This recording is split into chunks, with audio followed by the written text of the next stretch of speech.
Vamos a iniciar hoy la serie de la masonería en España en el siglo XX. El primer capítulo se llama Anarquismo y masonería. Para comprender la realidad de la masonería en los inicios del siglo XX, hay dos temas que hay que abordar. Uno es la cuestión regional y el otro es la cuestión social o la cuestión de clase. Pero antes hay que hacer un apunte importante. Hay que tener en cuenta que a principios de este siglo, del siglo XX, la masonería española se tiene que reorganizar de nuevo después de su caída en desgracia, como vimos en el último capítulo de la masonería en España en el siglo XIX. Caída en desgracia como consecuencia de sus oscuros y arteros manejos en los acontecimientos de 1898, el partido que tomó por los separatistas de forma sibilina el GOE, el Gran Oriente Español, con Miguel de Moraíta al frente, ¿no? Y que propició la independencia de los últimos provincias de ultramar de España en Cuba, en Filipinas y en Puerto Rico. Pues bien, a principios del siglo XX se reorganiza la masonería, esto hay que tenerlo en cuenta. Vamos a estos dos temas que hemos enunciado antes. Primero, la cuestión regional. Hay dos concepciones del Estado español en aquel momento, una centralista y otra federalista, que llevan el conflicto no solo a la sociedad o a la política, sino también al mundo masónico que nos interesa a nosotros. El Gran Oriente Español, GOE, de Moraíta, propugna un modelo centralista, con la mirada puesta en Madrid, evidentemente. Por el contrario, la Gran Logia Simbólica Regional Catalano-Balear es federalista y a posteriori dará el salto a extender su modelo a toda la península con la creación de la Gran Logia Española, poniendo de esta manera pues, en peligro la hegemonía que hasta el momento había mantenido el Gran Oriente Español. Esta Gran Logia Simbólico Regional había sido fundada en 1886 por masones catalanes, federalistas, republicanos y profundamente anticlericales. El más importante, Rossend Arús Arderiu, del cual daremos una nota biográfica posterior porque es importante. Esta logia catalano-balear se regía por el rito francés o moderno, rechazaba, denostaba el rito escocés de los 33 grados, ¿no? Lo consideraba aristocrático y monárquico y por lo tanto no lo quería para nada. Era esta masonería catalana una masonería tan politizada que incluso no recibieron el reconocimiento internacional ni ningún tipo de regularización de parte de las estructuras masónicas supranacionales en bastante tiempo. A posteriori sí, pero en principio de ninguna manera, dado su carácter político muy acentuado. El conflicto entre estas dos obediencias, el Gran Oriente Español, la Gran Logia Simbólica, había nacido ya a finales del siglo XIX, lo vimos en el último capítulo que dedicamos a este siglo. Ese conflicto entre simbolismo y entre filosofismo. El simbolismo se refiere a las logias que se rigen por los tres grados inferiores, el de aprendiz, el de compañero y el de maestro, que son los originales, fundacionales de la masonería inglesa de 1717.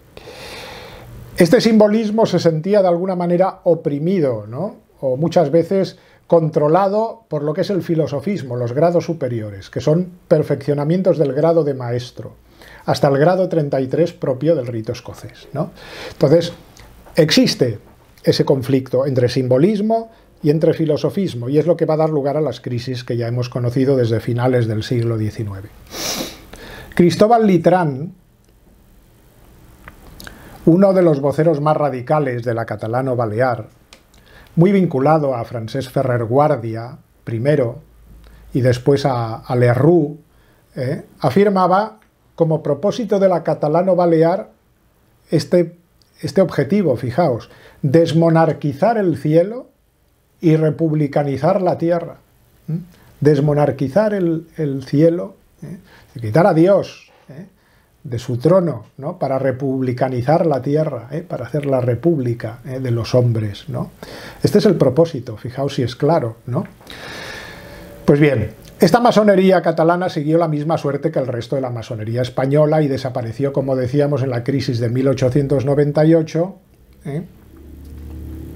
pero volvió a reaparecer al principio del siglo XX, como también el GOE, el Gran Oriente Español, haciéndose, si cabe, esta masonería, esta obediencia catalano-balear, más poderosa en el territorio catalán que el mismo Gran Oriente Español, donde la marca de Moraíta solo regía dos logias, la Lealtad y después, a continuación, más adelante, la Fénix.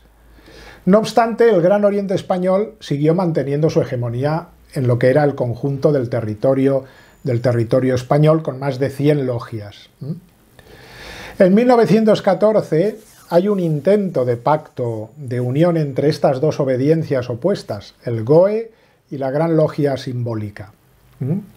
Pero podemos decir que fue un intento condenado al fracaso desde el principio, porque los continuos conflictos hicieron imposible que esto durase. Consumada ya la separación, después del efímero intento, la Gran Logia Simbólico Regional Catalano-Balear se aventura, con gran éxito además, a dar el salto al ámbito estatal.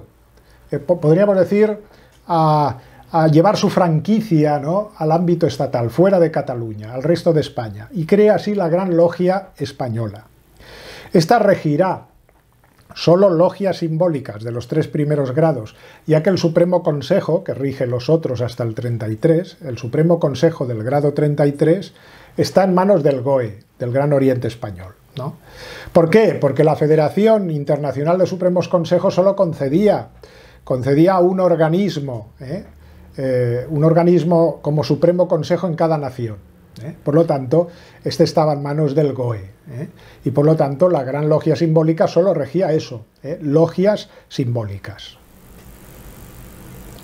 Bien, pues la segunda cuestión que compete a este siglo, a este primer tercio del siglo XX, al que dedicamos este primer capítulo, es que las logias dejaron de ser un lugar exclusivo de la clase media, ¿no? Es la cuestión, podríamos decir, de clase, ¿no?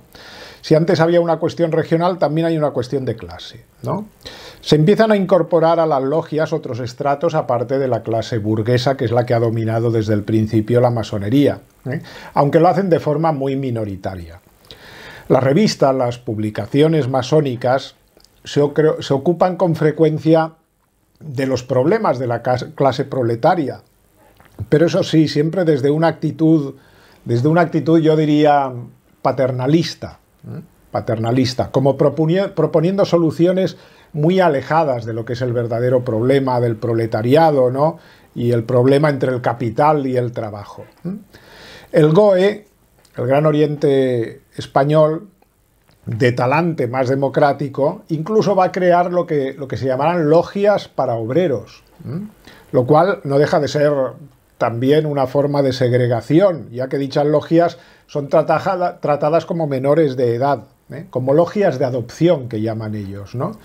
Como lo mismo que las logias de mujeres. Cuando se empiezan a crear logias de mujeres son logias de adopción, es decir, que están sometidas a una logia formada por hombres, ¿no? Sometidas, dependientes, vigiladas por una logia simbólica. Pues lo mismo que se hace con las mujeres, se hace con los obreros, ¿no? Estos experimentos para atraer obreros van a ser, como bien se puede suponer, efímeros y marginales, ya que la masonería es y va a seguir siendo burguesa, con el aporte de unos pocos elementos, eso sí, del sector terciario y después, anecdóticamente, algún proletario.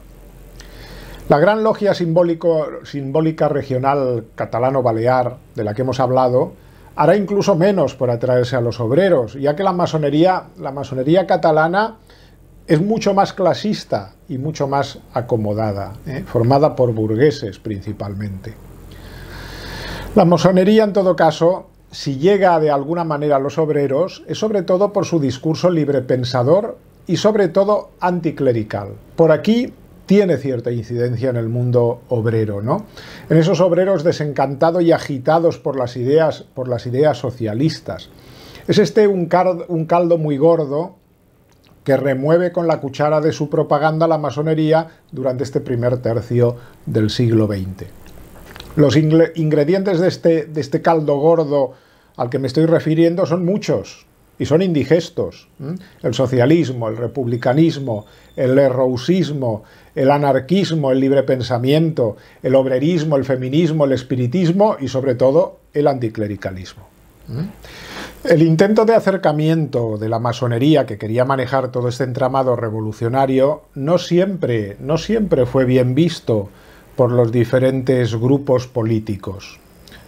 Antes de la Guerra Civil, por ejemplo, en el seno del socialismo, concretamente del socialismo madrileño, se llega a discutir la incompatibilidad entre la pertenencia al partido y la pertenencia a la masonería. No se llega a ningún tipo de conclusión, y veremos cómo en los años venideros, desde luego, no va a ser en ningún momento un hándicap la pertenencia a la masonería para medrar en las filas socialistas y llegar a los puestos más altos, ¿no? Ni en el lerrousismo ni tampoco en las filas republicanas, donde van a pulular a placer los hermanos, como veremos más adelante, durante todo el siglo XX.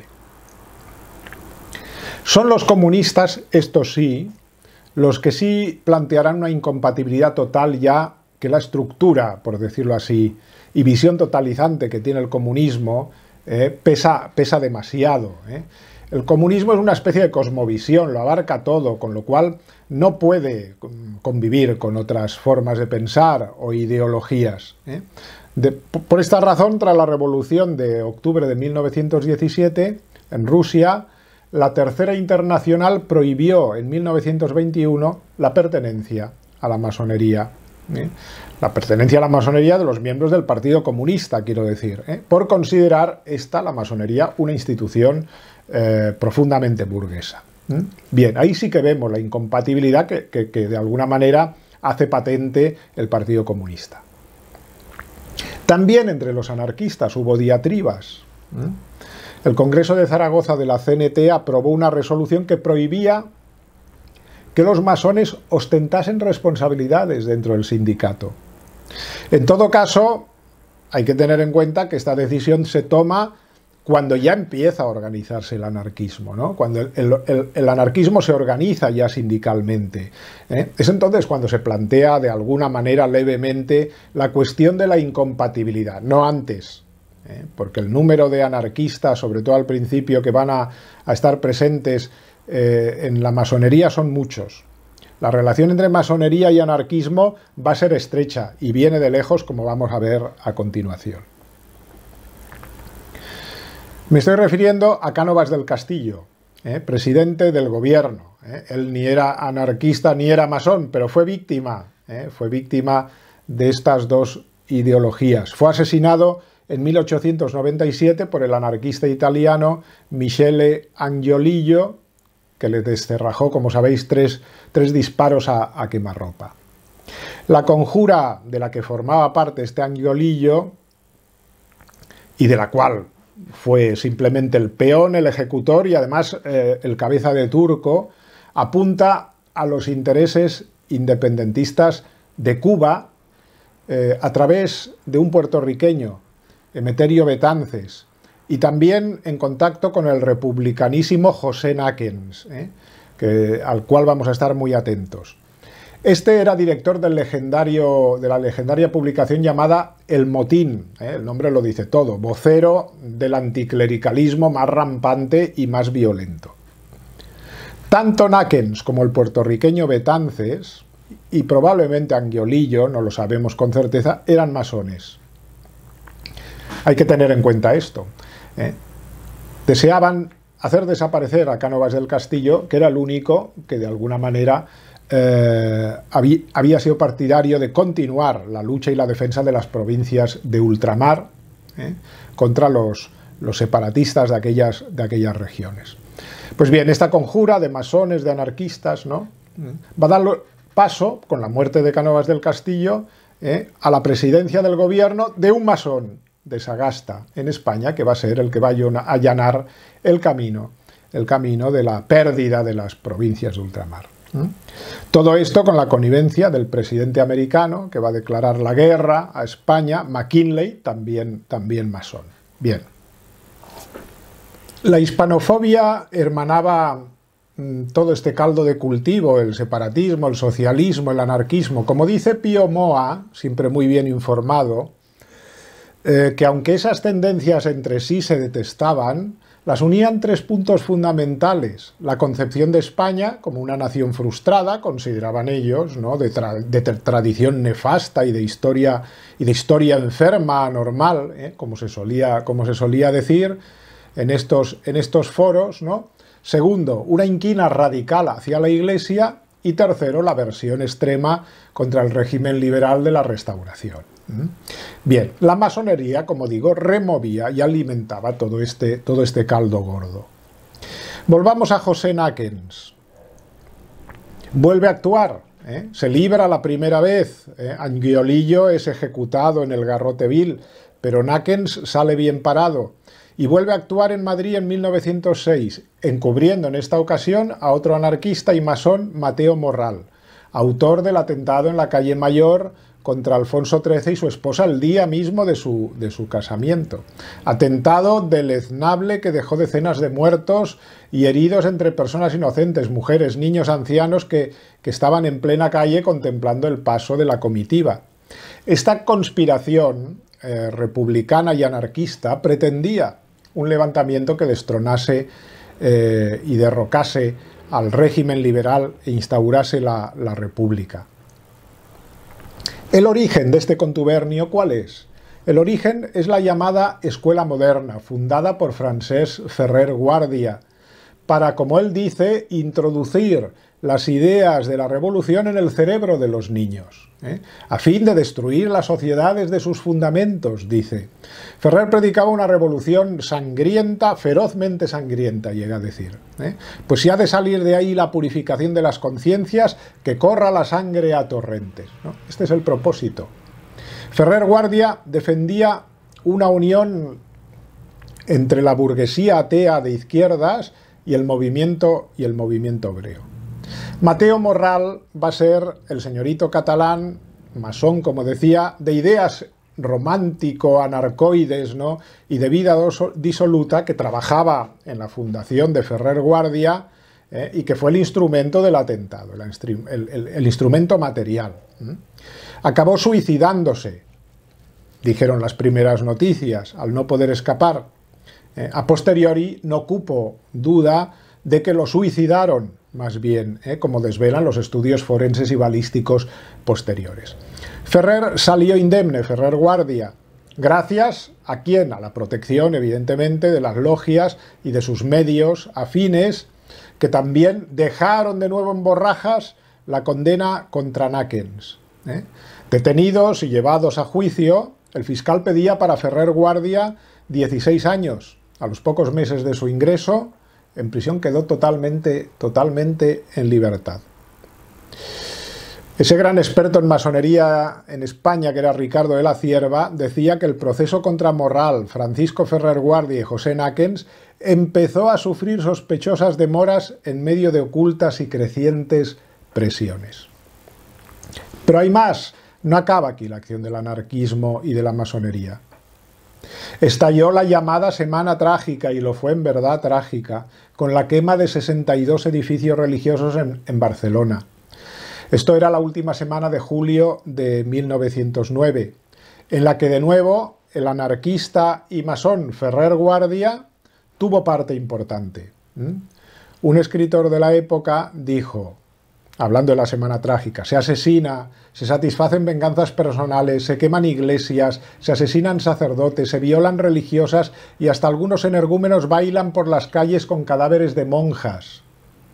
Y de esto hay material gráfico para saber que es verdad.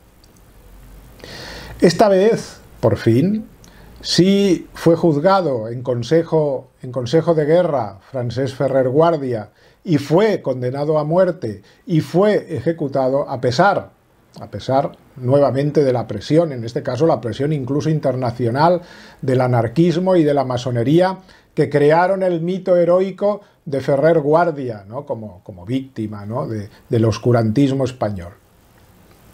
En Bruselas incluso se colocó una placa conmemorativa de Ferrer, Y no hace mucho, el 13 de octubre de 1990, sí, en el Ayuntamiento de Barcelona, se inauguró en Montjuïc, con la presencia del alcalde Maragall, claro, un monumento en memoria de Ferrer Guardia, un monumento copia exacta del que se había hecho en Bruselas mucho tiempo antes.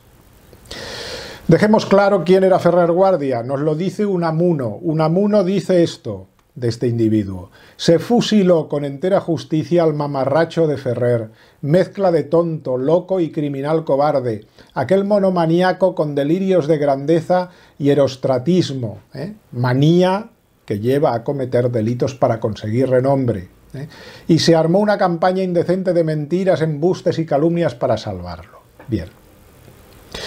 Anarquistas y masones, vemos su acción. Muchos otros destacados anarquistas y libertarios pertenecieron a la masonería. En el extranjero, pues Mikhail Bakunin, el principal ideólogo del anarquismo, ¿no? O Louis Michel o Giuseppe Fanelli, ellos eran anarquistas y masones, pero también muchos españoles tenían esta doble pertenencia, como hemos visto ya, pero hay que añadir nombres: Teresa Claramunt, Manuel Fabra, Rafael Farga Pellicer, Anselmo Lorenzo, Fermín Salvoechea, Abelino González Mayada, Eleuterio Quintanilla, Josep Llunas y Pujals, todos ellos masones y anarquistas. Quiero acabar este capítulo, como he dicho antes, recordando un personaje tan importante como fue Rossend Arús Arderiu, que encarna muy bien todo el espíritu de este primer tercio de siglo, el espíritu masónico, ¿no? Él concita las dos cuestiones: la cuestión regional, porque es catalanista, federalista, y la cuestión obrera, porque intenta atraerse a los obreros de alguna manera a la masonería. Será fundador de la gran logia simbólico-regional catalano-balear de la que hemos hablado. Era el típico burgués catalán, republicano, federalista, librepensador y anticlerical convencido. Los había, sí, muchos en Cataluña. También había, claro, pues industriales y gente importante católica, pero estos hacían más ruido y eran poderosos. Bajo su dirección se publicó el diccionario, que tengo aquí en 3 tomos. Lo enseñé una vez, pero enseñé solo un tomo. Además es una publicación muy hermosa, ¿no? Muy bien hecha, con mucho gusto, muy bien presentada, con mucho material gráfico, ¿no? Diccionario enciclopédico de la masonería, de Lorenzo Frau Abrines. Interesante, siempre que uno quiera saber de la masonería desde la óptica de la masonería, claro. Pero para eso tenemos espíritu crítico, para leer entre líneas también. Fue el creador de la Biblioteca Pública Arús, inaugurada en 1895 con la intención de que fuera una biblioteca de instrucción pública para el trabajador. De eso su acercamiento al proletariado, este intento de la masonería, ¿no? La biblioteca se instaló en la que fue su casa, la que había sido su casa en el Paseo San Juan de Barcelona. Aquí tengo este libro tan interesante que es precisamente el catálogo de la Biblioteca Arús. Es muy difícil de encontrar este libro, que solo lo encontramos esos bibliófilos locos que buscamos en los sitios más escondidos de las librerías de viejo, ¿no? Y fue una suerte poder encontrar este catálogo muy interesante. ¿Por qué? La biblioteca, como digo, es interesante y lo es por su contenido. Esta biblioteca cerró sus puertas al público en 1939, con motivo de la Guerra Civil, y volvió a abrirse en 1967. Actualmente es un centro de investigación especializado en 2 temas, y por eso digo que es interesante su fondo: el anarquismo y la masonería. Y se han ido completando el fondo de libros con muchas donaciones, sobre todo de estos 2 temas que hoy nos han ocupado en este capítulo.